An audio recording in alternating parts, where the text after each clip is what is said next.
Welcome to the Sales Lead Dog Podcast, hosted by CRM technology and sales process expert Christopher Smith, talking with sales leaders that have separated themselves from the rest of the pack.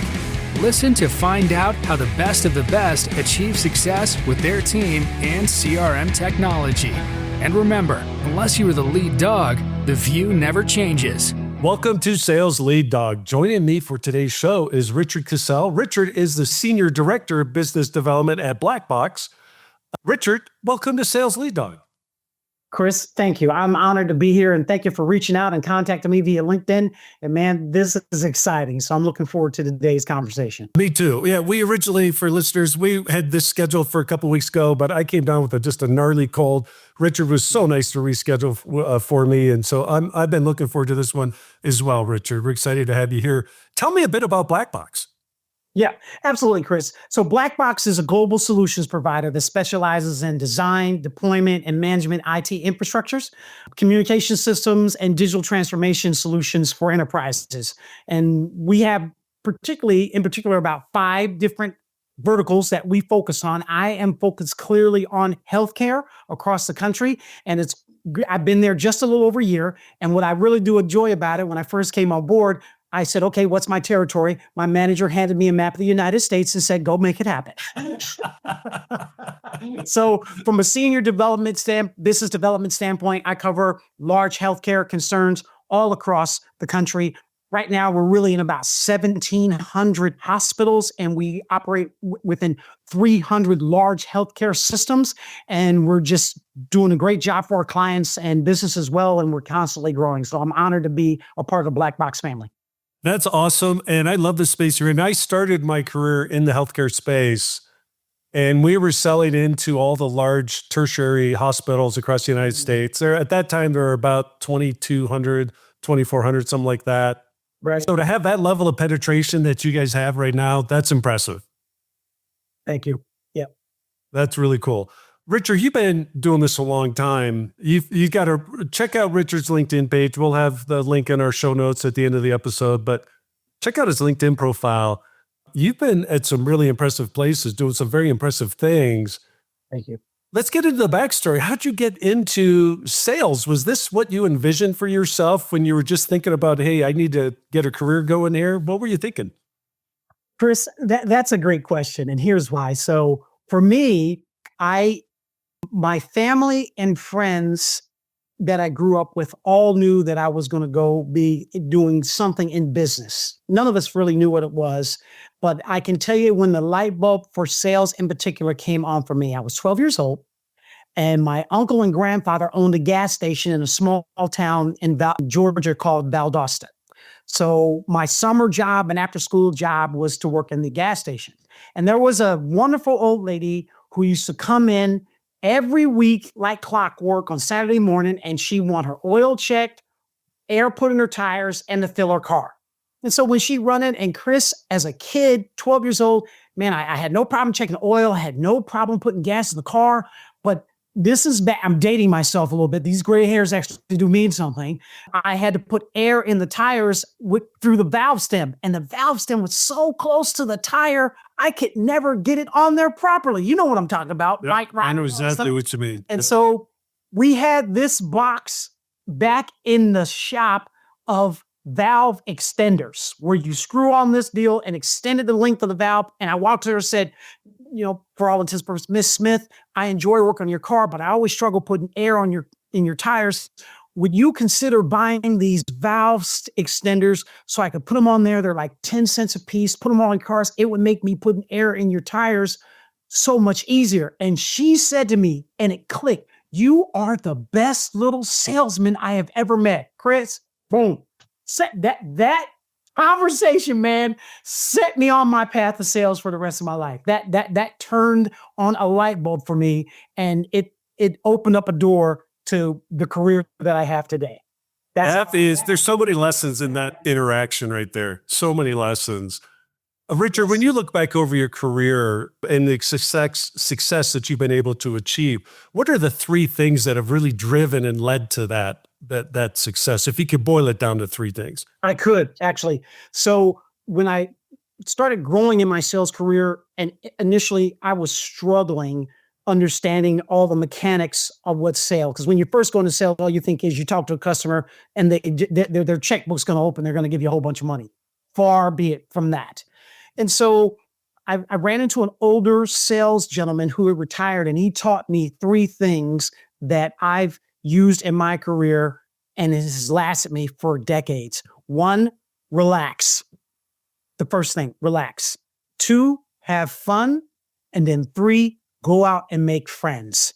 That paradigm helped lead me into understanding and taking the focus off of myself and always putting it on the needs of the customer or the client, what's important to them. Because like Zig Ziglar said, if you care enough about what everybody else wants, your wants and needs will be taken care of as well. So that mind shift that I went through early in my career helped propel me to really keep me in the right frame of mind to address clients' needs, which has aided to my success over the long term. Now, it's so true. I really believe in sellers. We have to be putting our customers first before our own personal needs. If you do that and show up and be a very authentic, genuine person that, hey, I truly care about helping you, the rest is going to happen. Everything else is academic at that point. You're absolutely right. Everything else will come together for sure. Yeah. And tangential to that incident was I was trying out, as most of the sales reps do, trying out every time management system known to man to try to figure out something that was going to work just for me. And I live in the Seattle area. So I was walking through South Center Mall many, many decades ago. And I ran into an older lady. I never forget her. Her name was Joan Thomas, and she worked in the Franklin Covey store. Back then, Franklin Covey had retail stores. And I just happened to literally fall in there. I walked in the door, and Joan, she literally looked at my face. I had never met her before in my life. She said, "You're confused, aren't you?" I said, "Yes." She said, "There's a whole bunch of things falling through the cracks, and you're missing a lot of deadlines and are screwing up." I'm paraphrasing, screwing up in areas in your career. I said, "Yes." She said, "You're going to listen to me." And I said, "Okay." And she gave me my first real time management system. And I can literally draw a straight line from my ability to stay organized, follow through, get things done, keep my focus on what's most important to where I am in my career today. And that helped realign my thinking where I could manage what needed to be done on multiple aspects of client interaction that helped aid, along with the 3 things that the gentleman taught me when I first broke into sales. Straight line to those things. Yep.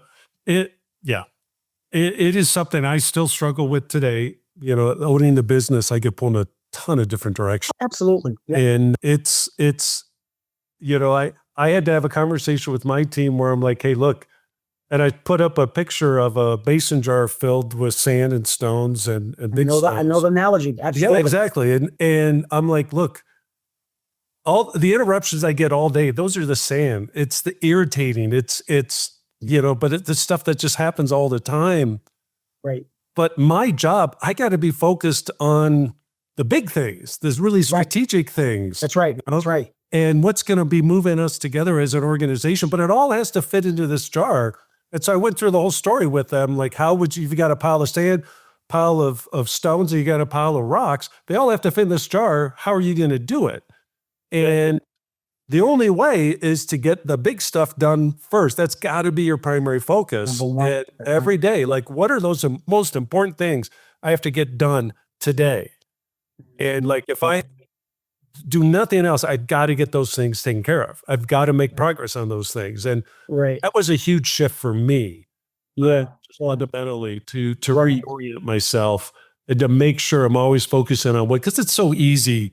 Yeah, exactly. You know, Chris, along that lines, I mean, that's a great story, because my question's always been, how did your team, and I guess I'm asking you this question, how did your team respond when you gave them that analogy? Because most of the time in managing a team from a leadership standpoint, they're looking to you for all the answers. They want you to take care of all the problems. They want you to fix whatever's quote wrong. Yeah. How did you realign that thinking to get them to understand what those nuggets that you just gave them? Hey, we're taking a quick break to thank you for listening to and supporting the Sales Lead Dog podcast. I want to take a moment and tell you about my book, CRM Shouldn't Suck. If your CRM feels more like a black hole for data than something that actually helps your team sell, you're not alone.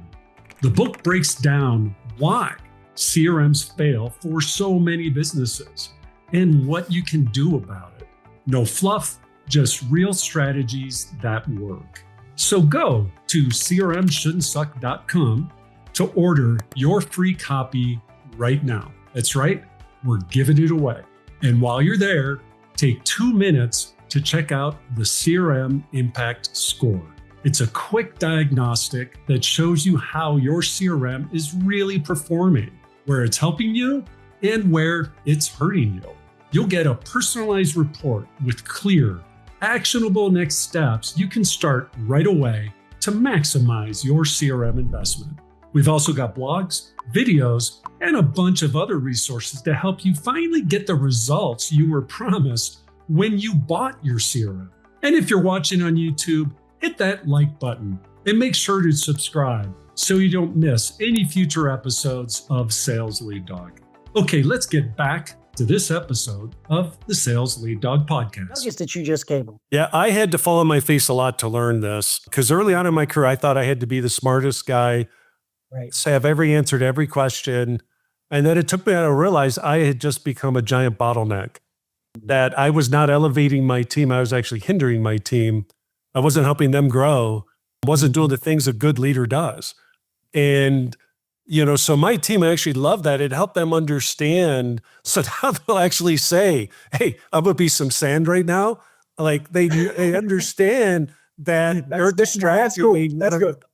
But Right. at least I know they've thought about it, and they're not just coming at me, and so the part that I also add is like, hey, if you're coming to me with a problem, you better come to me with potential solution as well. There you go. Like you have to own this. Don't just dump it on my desk and walk away.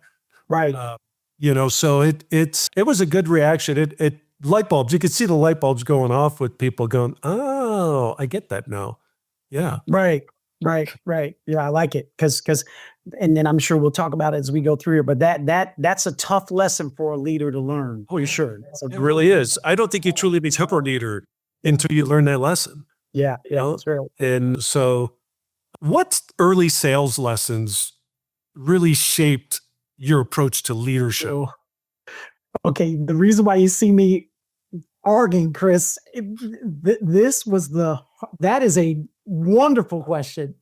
And that first real lesson I learned is still prevalent in my mind. And I can give you the year I learned that lesson was 1996.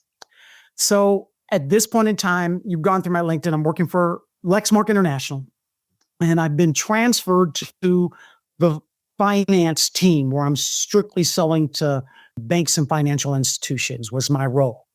And Lexmark had been, at this point in time, that they've been absorbed by Chase, but they've been working to drive opportunity into Washington Mutual Bank, which at that time, Washington Mutual was probably somewhere in the 300 to 400 branch range, but they were literally in the planning processes of growing from 300 to 400 branches to almost 2,700 branches. They were getting ready this thing is getting ready to hockey stick. And so my chief competitor from an imaging standpoint, two-letter nemesis who will remain unnamed, but they were. I know what you're saying. Yep. I know you. That's you. When I said two letters, I knew you. Yeah, that's all it. They were in there and they owned the business. And through a series of fortunate opportunities, I did. And this is back in the day where you literally could do cold calling. I mean, and go into offices, talk to people, find out, ask questions, and I found out who the right people were to talk to on the information technology side. Got the appointment, and they said, okay, Richard, you've been persistent. We're going to let you come in and you're going to tell us why we should consider your product over what we're doing today. However, you need to know there's this one requirement that your product must meet just to get in the door. And I knew I had 95% of the requirements that they had, Chris, this product with Lexmark met out of the gate. That 5% we didn't. And so got the appointment. There was 3 key executives in there, sat down, and I said, look, you all have, here's the requirements that you listed out, open the call, all the rapport building, all that kind of good stuff, did all that. Things were going well. And then I said to the team, I need to be transparent with you all. And I had my systems engineer there with me. It was he and I running this call. And I said, we meet 95% of your requirements. This one area, we do not. However, I'd like to talk about how we can address that one area, even though it's not clear in our product. Chris, the key decision maker, slammed his hand down on the table, stood up and said, I told you that was important to me. You don't have it. This meeting is over. He got up, walked out. I am in shock. Yeah. The other 2 executives said, Rich, we can sit here and you can still go through everything, but the guy who makes the decision, he just left. The meeting, for all intents and purposes, is over. Chris, I left that meeting dejected, as any sales rep would when you're seeing your opportunity just sprout wings and fly away. Yeah. My systems engineer, he said, what are you going to do?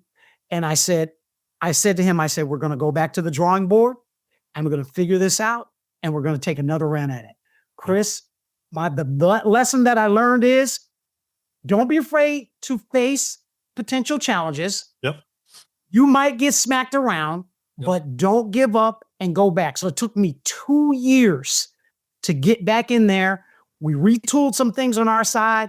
And when I came back, the customer was elated, excited. Now, in between that, I started working around the periphery, finding out the key influencers, finding out the champions, developing all those key relationships. So when I got back in front of him, I had agreement from everyone else that said, yes, we could do this. And then all he needed to do was see where we was at. And then I was able to close. I literally closed the sale that put my career on the path that it is now. However, the lesson that I learned, listen to your customer, honor those requirements, and don't be afraid to deal with them straight up when you have to. Oh, yeah. Yeah.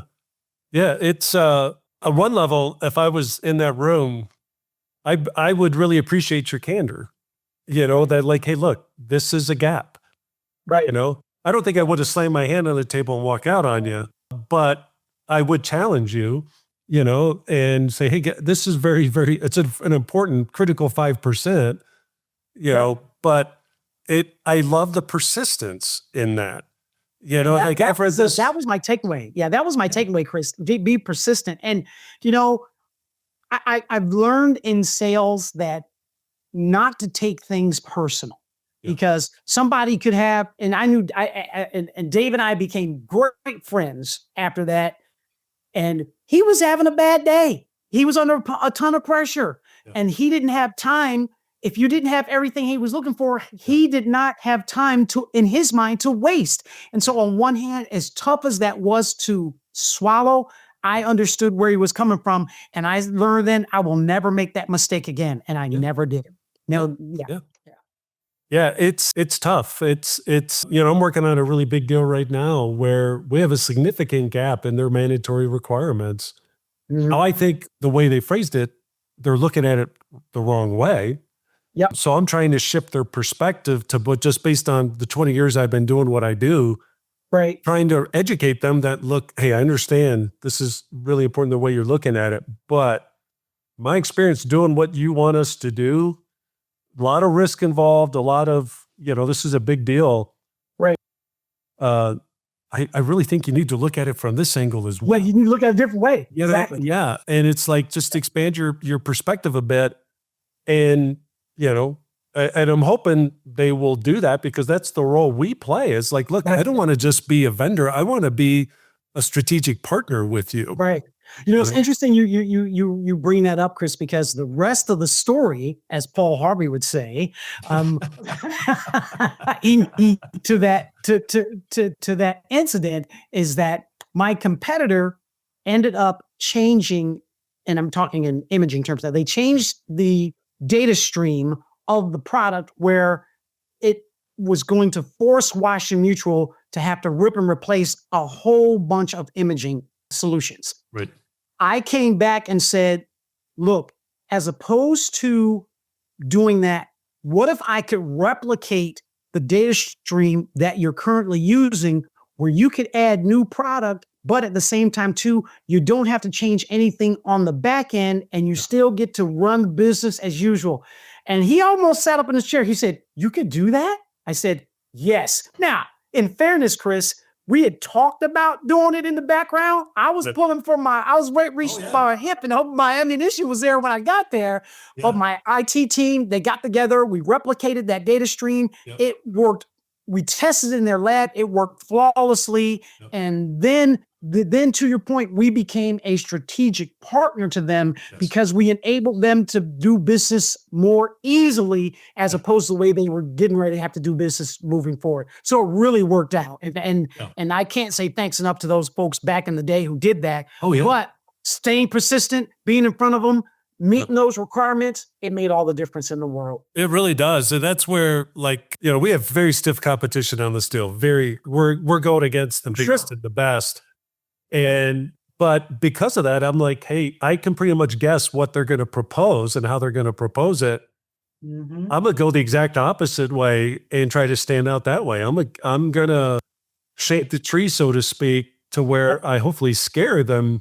Like, wait a minute, maybe we're not thinking about this the right way, right? And Chris, let's face it, in our business, fear, uncertainty, and doubt has won a lot of deals. For certain. Can you tell me the story of a deal that you or maybe someone on your team won because they did something different? So in thinking about that, there was, and when I first became a district manager, my first sales leadership role at Lexmark, my first hire was a young gentleman who I've been friends with ever since. And we were calling in the Salt Lake area. And you know who the largest entity is in that area. Yep. My competitors, and we had attempted to gain business there forever. And we were gaining just small pieces, nowhere near what we had the capability of providing and winning and growing our portfolio and able to help them in many different ways. And so one thing that we did, two things that was different. One, I found a great individual who already had a great reputation with the organization, partnered with him, and then over time, we began to, I began to have conversations, and he was my first hire as a district manager. When I hired him, he understood the client better than anyone because he'd been a member of that organization for his entire life. So he understood the ins and outs. And what we did that was different, and Chris, this was literally the most, I wouldn't say difficult in any way, but it was most of the time when you go in, you want to show ROI, you want to show the return, you want to show how we're going to save them money, how this is going to promote their financial. There's going to be significant financial benefits to the client in numerous ways. But for this client, the financing wasn't the key.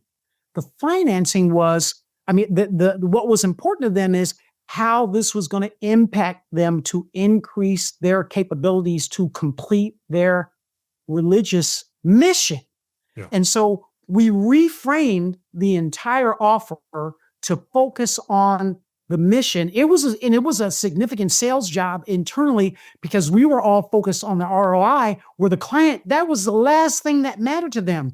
It was, how is this going to help us help our members to be more efficient in meeting our mission? And Chris, it changed everything. And we beat out all of our competition. And we had numerous competitors on this because we reframed it in a way that was important to them as opposed to what we thought was important to them. That was what I would say one of the most rewarding sales that I ever helped close, because we did things more in alignment with what the client wanted, better than our competitors did, and it grew a 10 to 15-year relationship out of that. Oh, I tell you, I love that. I'm so aligned with that. And it's what I try to do when I sell, because a lot of times people call us up. This actually happened. The second episode of Sales Lead Dog got released on a Monday morning. I get a message over LinkedIn from this wonderful woman that I'm very close to now. She messaged over LinkedIn saying, "Hey, I used to work with him, and can we talk? We need help with our CRM." And so we set up a time to meet, and it was her. She's VP of Global Operations for this company. She brought in the VP of Global Sales on for the call, and they're telling me about how bad their CRM is, and they really need help. And so I'd say, well, let's back up here. Like, what are you trying to do with the business? Like, what are your goals with the business? And so they started telling me about strategically what they need to do. They're owned by private equity. They have very aggressive growth goals. Right. All that. So I'm like, well, let's reframe the conversation a little bit. And I just said, like, look, when you do CRM the right way, it's strategy. It's a business strategy. It's not technology. And this is something that we can use to drive execution on your strategic goals. Completely change the conversation. So instead of doing a small re-implementation of CRM for them, we ended up going through their entire business and doing digital transformation over 3 years. And they're so thrilled, because we aligned with ourselves. We aligned everything we're doing with them with what strategically the leadership was trying to do with that business. That's who, when we're selling, I want to partner with people. When I'm hiring companies to work, I want companies that are aligned with my strategic goals, my strategy. What am I doing? I don't care about the tool. I care about the outcome. And Chris, that's it was funny when I first started with Lexmark. This helped me reframe my thought on what I did, because I had a very smart executive who was training us, and he said, "Please understand this. It's not customers don't care about printers. That's not what they care about. They care about printing. Yes. They care about the piece of paper and the words on it, not how it's delivered. And our job is to stay focused on what's important to them. And if you keep that first and foremost, you can have an incredible sales career when you always stay focused on the needs of your client." Yeah. No, that's what it's all about. Is like, we want that client for years. Right. Long-term relationships. We want to help them grow their business.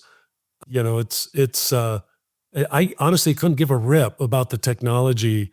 I am not one, even though I've been working my whole career in technology, I'm not enamored by technology. I'm enamored by what it can do. But that's it. Right. Yeah, exactly. Especially in today's age. You're a kid. Yep. So you've had several comments and stories about how you build relationships. How do you teach, or how do you recommend sellers go about building these multi-threaded relationships inside the organizations they're trying to sell into? Yep. So, Chris, one of the key tenets that I've always promoted when I was training sales reps and sales managers, for that matter, your job is to go make friends. Now, when you meet a friend for the first time, do you walk into their house? You knock on the door, they answer the door.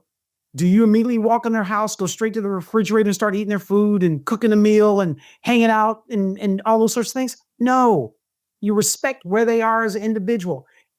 And I was raised, if someone invites you into your house, you stand up until they give you a spot to sit down on. Take that same attitude with your customers, because if you have a short-term mentality that you're one and done, they're going to know that. And customers always, and Brian Tracy taught this, the radio station WIIFM, what's in it for me? Always focus on why are you calling on them and how your product or service makes their life better, and develop that long-term friendship relationship. Then that way they know you're always caring about them, what's important to them. And then you'll have the keys to the kingdom, because selling to them and you're going to close them right off the bat. You're going to get them to open up their wallet. They're going to give you $1,000. Unless you're selling timeshare, that deal ain't going to work.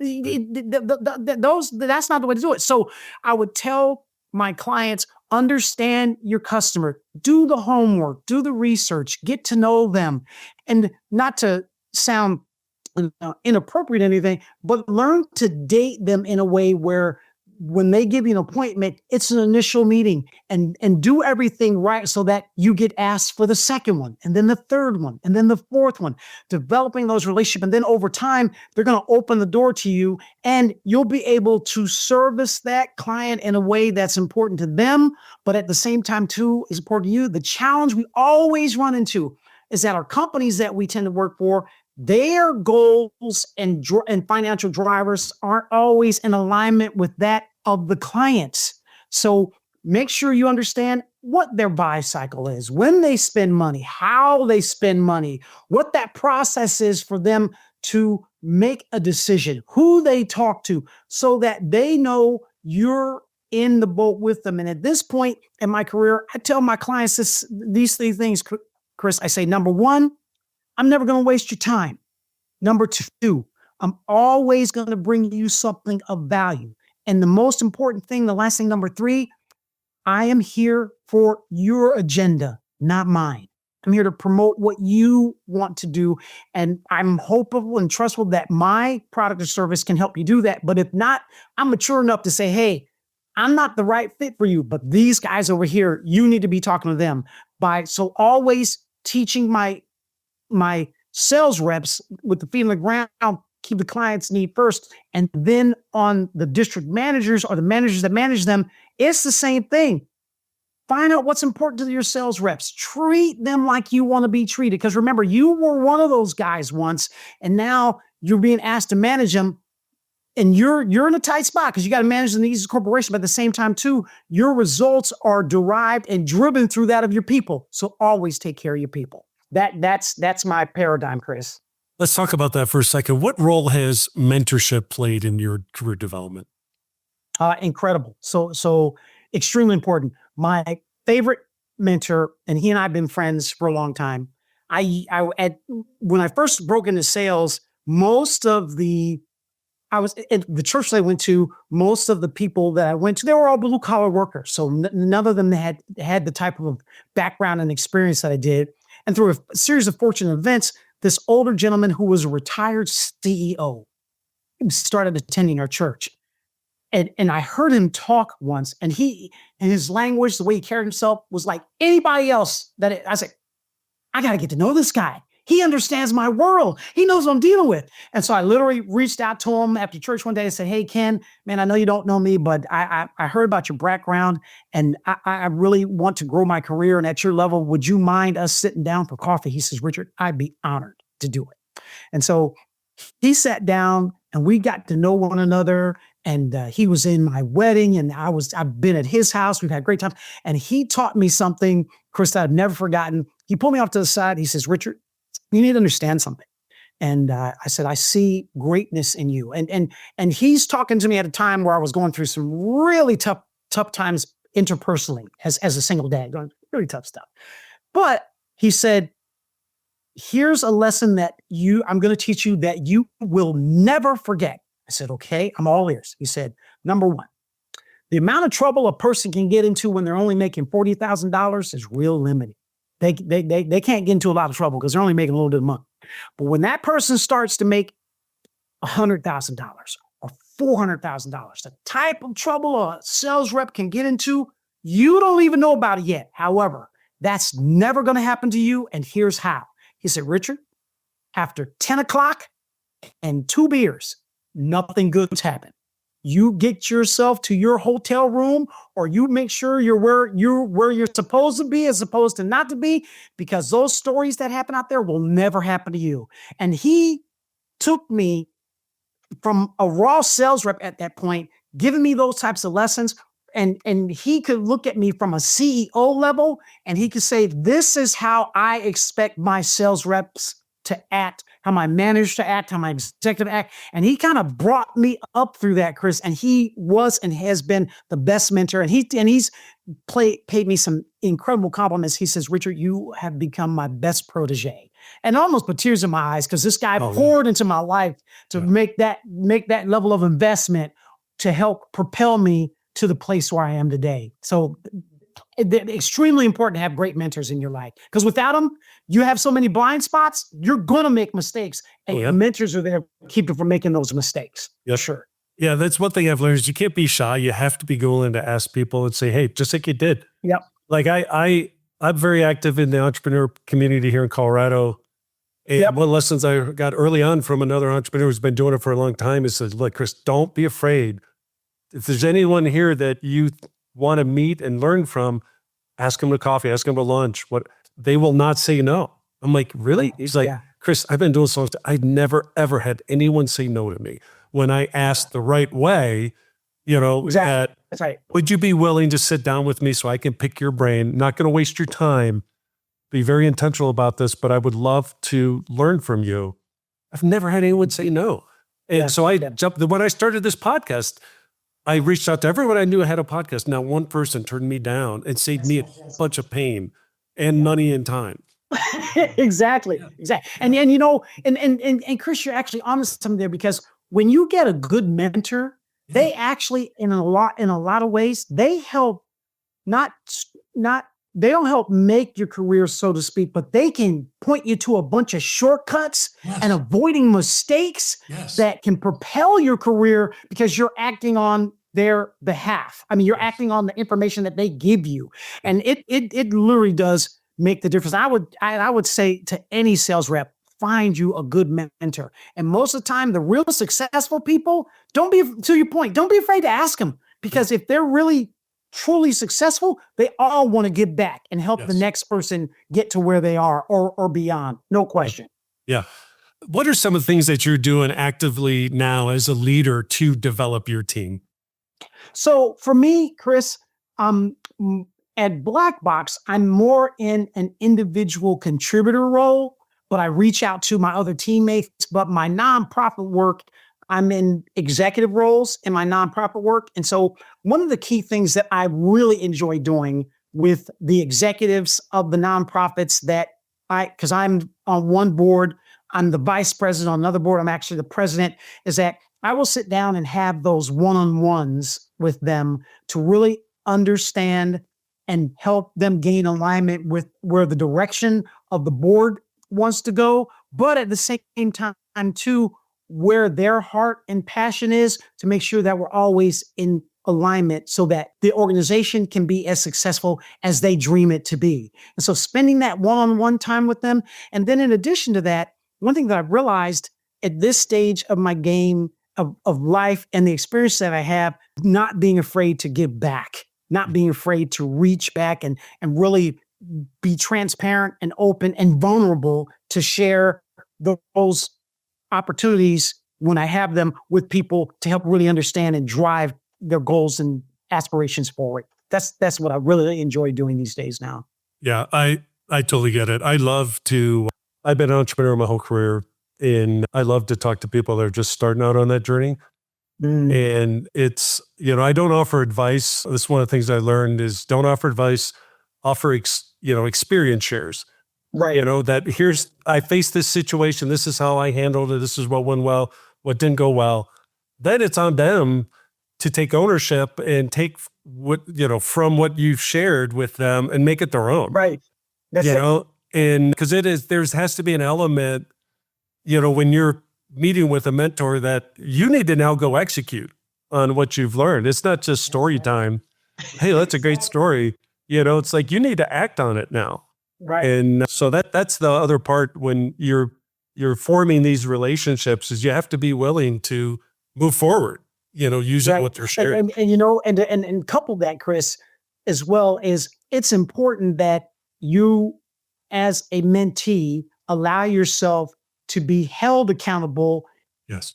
As much as you want this information, don't be afraid to tell because I told Ken, hey, look, I'm going to be open book. There's no question that you cannot ask me that I will not answer.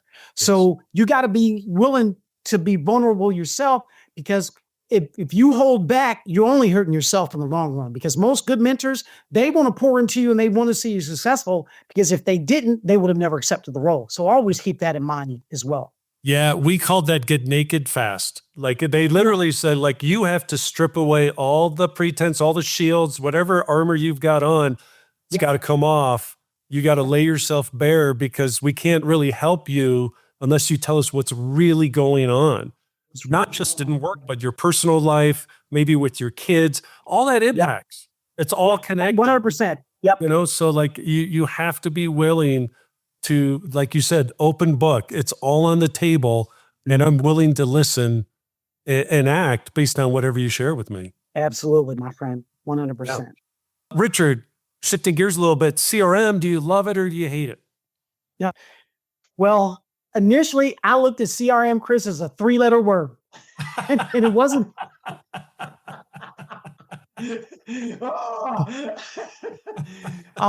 And so and I've been a part of companies, I've worked with multiple different CRMs. And at this stage in my career, I've learned that they are, in fairness to your question, Chris, they are a necessary evil. Yes. I do not see CRMs being an extension to really help me get my job done. It is more along the lines of allowing management to check up on me to make sure that I'm doing what they pay me to do. Not where it's a tool, more that it's not where it's a carrot, it's more like a stick. Yes. So that has been my opinion and attitude. Although I work with it, I do it every day. I'm working, but it's not something that I get to do. It's something that I have to do. That's my biggest concern about CRM. You know, I've been doing this 20 years and I hear that all the time. And it's why I wrote my book, CRM Shouldn't Suck. Yep. Because it's so often it does. And what I'm excited about is AI, how AI tools are coming in and really becoming enabling sellers, where I don't have to spend so much time on the busy work that's not really helping me sell. It's not helping me be efficient. It's a drag on me. With AI coming in, I see major transformations coming. I'm truly going to have that a virtual assistant now that's going to help me do more and be better and present myself better to my customers. Yeah, Chris, you're spot on. It's funny. I tell people this all the time. AI is not going to replace you. No. It's the person who knows AI who's going to replace you. Yes. That's the difference. Yes. And so I use AI every single day in my sales career now. So normally that research that I would normally do, I'd put together a prompt.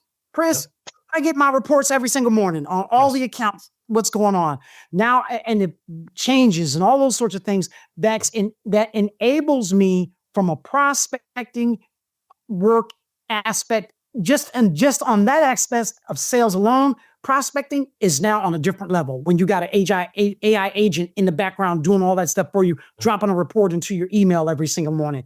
So I think you're spot on. Once CRM tools really can integrate the AI aspects that help lift the burden of that, and I shouldn't say burden, those administrative pieces of our job off our plate, Chris, it literally will enable you to increase your income and be more effective in ways that you never would have been able to do had you not adopted AI as part of your daily workflow. Yeah, 100%. And it's really exciting that for me, I see CRM now as a platform that can truly enable sellers when you bring in AI, which is what's been promised for decades, but never really realized. Never really delivered on. Now it's here. Exactly. Now it's here. It's here.